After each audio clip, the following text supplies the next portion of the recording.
Hi Sagittarius, and welcome to your weekly reading for the first week of January, the 1st to the 7th.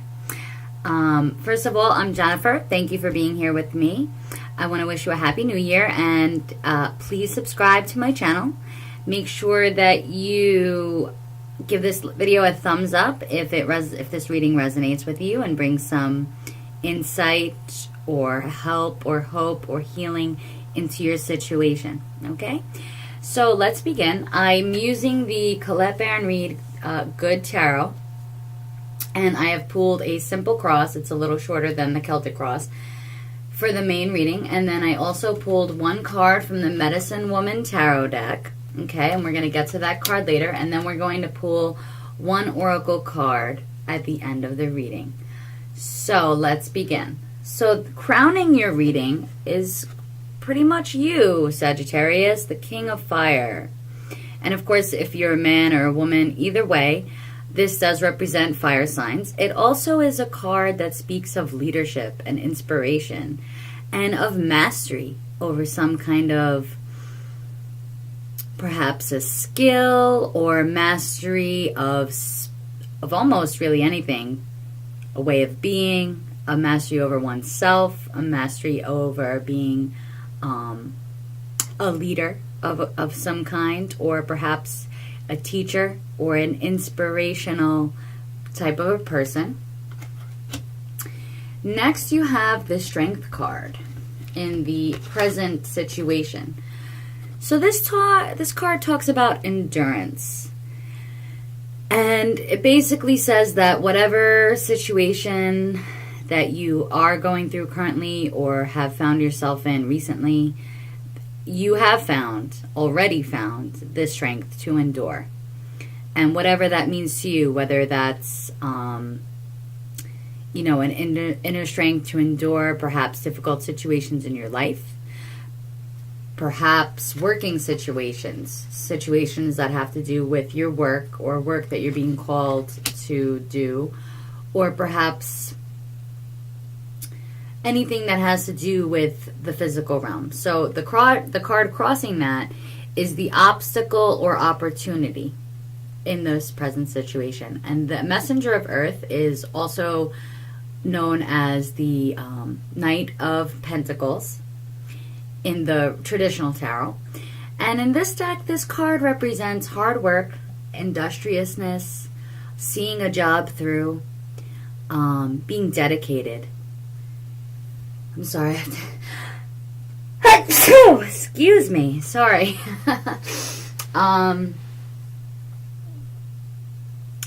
So it's basically a card about hard work, resourcefulness, really getting, and that definitely perhaps something has been shining through for you, some kind of really hard work that has tapped your inner reserves of strength for you to perhaps move through this current situation that you're in, or maybe it has come easy for you, because with the King of Fire here, it's almost like as though you make it look easy. So at the in your hopes and dreams, or perhaps hopes and fears, we have the Messenger of Fire, which in the traditional tarot would be the Knight of Wands. And this card represents being headstrong, willful, also tenacious, and knowing what you want and going after it. And perhaps even at in a fierce way. At the foundation of your reading is the Seven of Air. And this card represents nonconformity, as well as being very independent. And so does this card. This is really a reading that it's sort of like you're claiming your independence in a situation. This card does also speak about, though you're going your own way and choosing your own route and your own, you have your own inner convictions that you are going to move forward with. But it does also suggest being diplomatic in your associations with others, which will help you to soothe things over in your relations, obviously, while maintaining your freedom and your independence. And that's very Sagittarian. This reading is very Sagittarian, because Sagittarius is definitely like their freedom and their independence. And maybe this is a renewed sense of that feeling for you this year. In your recent past, we have the Nine of Water, also known as the Nine of Cups in the traditional tarot. And this is like wishes fulfilled. This is the contentment and satisfaction of feeling satisfied with yourself. Perhaps a job well done, or perhaps something, in your recent past has made you feel quite happy with whatever situation this might be going on in your life. It looks to me like this reading is talking about some kind of work, but this could represent perhaps just happiness. Emotional contentment can come from a lot of different aspects in your life, so it signifies emotional contentment, wishes fulfilled. And going into your near future, you have the Three of Fire, also known as the Three of Wands. And this card is a really nice card to end your reading with, to have as your outcome card, because it's really talking about being in a position that will get you to where you're going. It's like you're in the right place. You're in the right, not so much timing, not the right place, the right time, but you're in a position of achievement. You are, moving ahead, you know where you want to go, and you're headed there. Overall, this is a really, really nice reading of somebody who is certainly perhaps declaring or defining their independence in life. It really shows that you know what you want and you're going to go after it, and that you will succeed in these endeavors that you have. And it's because of your convictions and your hard work and the strength that you draw on to persevere. And certainly when you go toward things that really light your fire, when you are in a place within, or your mind is set on something, and you are not afraid to be a nonconformist, you're not afraid to follow that inner voice inside, or to know what it is that you really want, and what it is that you really want to go after and do with your life. And when you do that, that's really what brings you that fulfillment, is being happy with yourself. Not pleasing others. This card also speaks to that. This is about, knowing when to say no, and so does this card. It's like, when to say no, when you want to say no, and you're not afraid to say no. And that's really important. That's a pretty simple reading. You are being seen by others, perhaps, or you are finally, or perhaps you have been seeing yourself as this leader, and you have some kind of mastery over your situation, and it looks like you're going to be just fine. So it looks like it's going to be a good week for you and a good beginning to the year. So now we're going to look at this Four of Stones, and this card in the Medicine Tarot deck talks about basic survival. And it's kind of interesting because I didn't know how well it went with the reading. Oh, I'm sorry. Let me get to this first. You have here, at the bottom of the deck is the Messenger of Water. And this is also known as the Knight of Cups. So you have three knights here. You have you have two. Sorry, you have, no, 3. You have the Messenger of Fire, the Messenger of Earth, and the Messenger of Water. 3 nights in your reading, so there could be some messages coming through for you this week. You could be putting out messages. Perhaps there'll be a lot of communication going on. Or a lot of action. A lot of action coming up for you. And at the bottom of the deck, what this talks about is, it can talk about romance. It can talk about relationships. It can also talk about or mean like a self-love, a self-nurturing kind of love. Like you have these, you know, perhaps feeling like this, like you feel, it's almost as though you feel beautiful. You know, whether you're a man or a woman, doesn't matter. You feel good. Like you can see just the woman's face here, and she's deep into the sea. I really love this card. I think it's a really beautiful card. It's been coming up a lot in the readings. And perhaps this is where you're drawing your strength from. You know, is this being comfortable with yourself and really valuing yourself and loving yourself and knowing what it is. You know, you obviously are very, you know, from this reading, you know yourself very well, and you're moving toward whatever it is that you are wanting or needing in your life. So let's look at the 4 of Stones. And this card is really what it's asking you to do is, without reading the book yet, is basically like cutting out the superfluous and knowing what it is that you really need in life, and sort of having like a backup plan for when things, you know, perhaps things are going really good right now for you. And you feel content emotionally. You are comfortable working hard.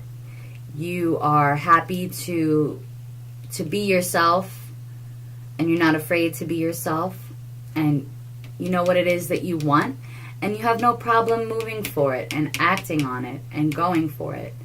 But what this card says is really just don't overdo it in terms of perhaps spending money or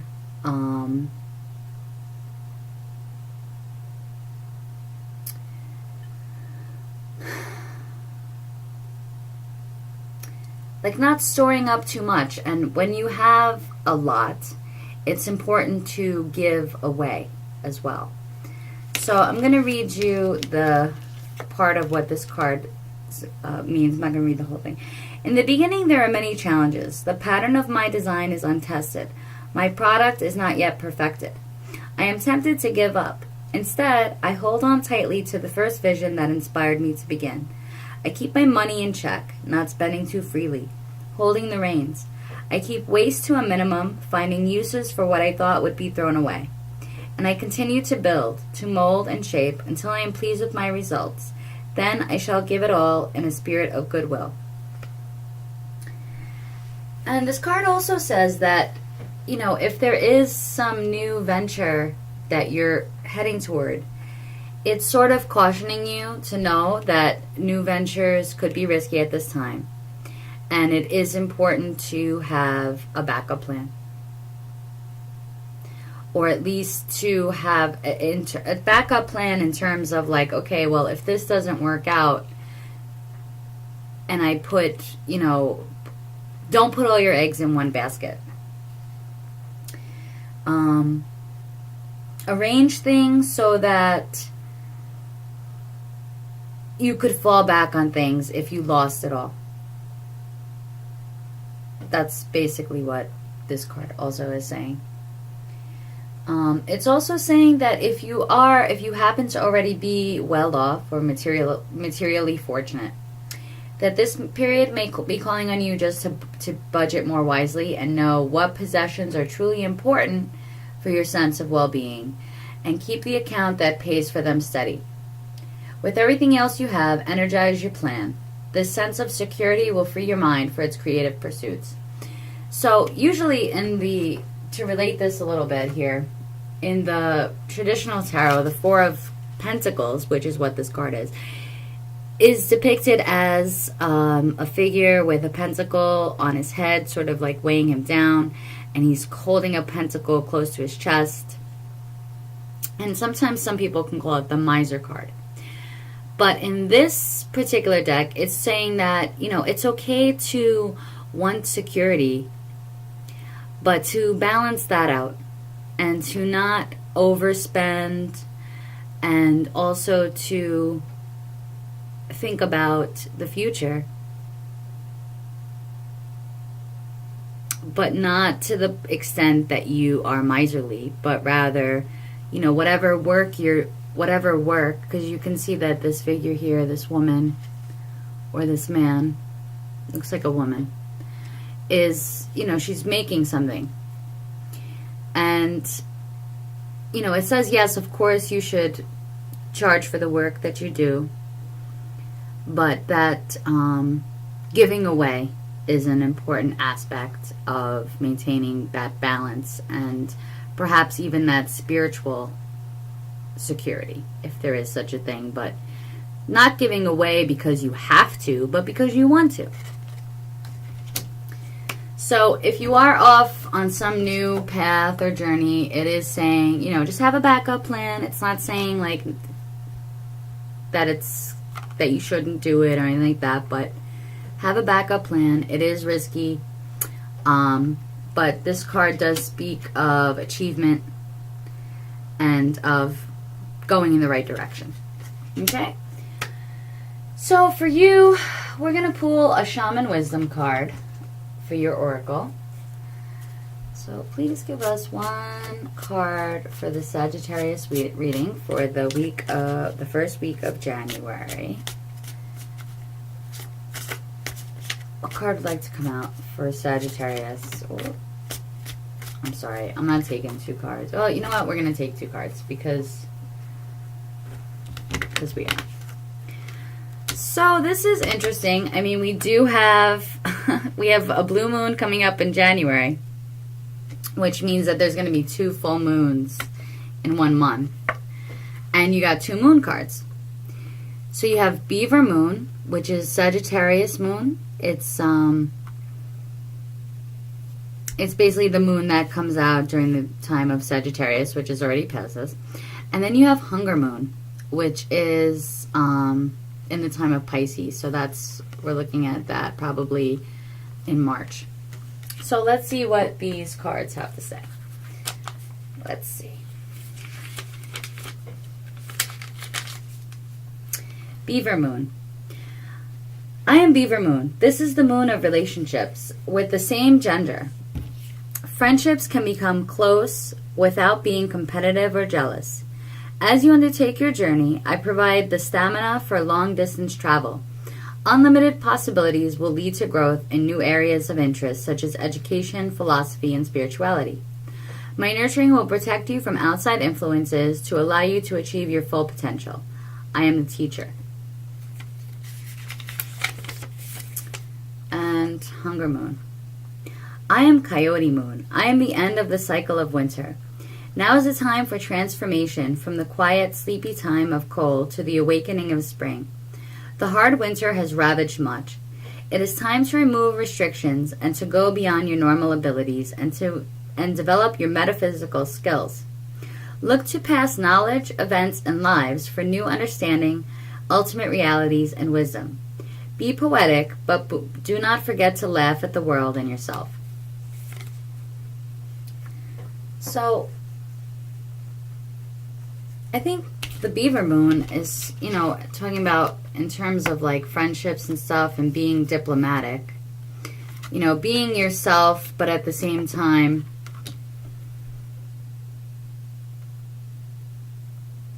remaining true to yourself, but also not needing to get into too much competition or angry, competitive, jealous, sort of passive-aggressive things that can sometimes take hold. And And perhaps this card, talking about coming into the spring, maybe there's something that is coming up for you in the spring. There'll be some new, maybe that's where this ship is headed. Somewhere, you know, into the future, somewhere in this, sometime in the spring perhaps, you can, you'll be where it is that you wanted to go. You'll be getting where you wanted to go. So, Sagittarius, I hope that this reading has brought you some insight into your situation and it has helped you in some way. If it has, please give me a thumbs up and also please subscribe to my channel. Thank you so much. Happy New Year, and I will talk to you soon. Take care. Thanks. Bye-bye.